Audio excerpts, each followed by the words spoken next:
నెల్లూరులో ఉండొచ్చు. ఇక్కడికి వచ్చా మీ పౌరుషాన్ని ఇంత కూడా తగ్గించను.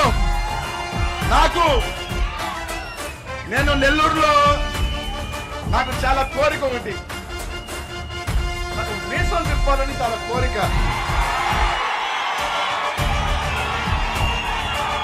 కానీ నా వెనకాల ఉన్న రాజకీయ నాయకులు, మా నెల్లూరులో ఉన్న వాతావరణం ఏంటంటే, నువ్వు మీసం తిప్పితే రౌడీ అంటారు, నువ్వు మీసం తిప్పితే ఇక్కడ గుండా అంటారు, అని మీసం తిప్పితే పౌరుషాల సంగతి మర్చిపోయారు. అది ఈ గట్ట మీద ఉంది, ఇక్కడ తిప్పుతా.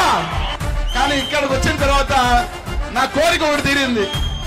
పల్నాడికి నేను పోతున్నానని అనగానే నా గుండెలో ఫస్ట్ వచ్చింది ఏంటంటే, అబ్బా హ్యాపీగా నేను పంచి కట్టి మీసం తిప్పొచ్చరా నాయన, నాకు ఎవరు పట్టించుకోరని. నాకు నచ్చింది నేను చెయ్యొచ్చు, నేను నచ్చింది పౌరుషంగా మాట్లాడొచ్చు, గట్టిగా నిలదీయొచ్చు అన్న ఒక సంతోషం.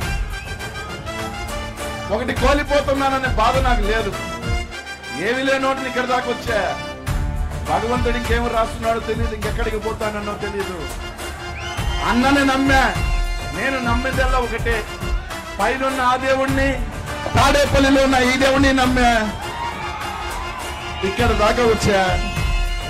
మళ్ళీ ఇంకా పైకి అడిగిపోతాను, పైకి ఢిల్లీకి తీసుకెళ్తున్నాడు అన్న.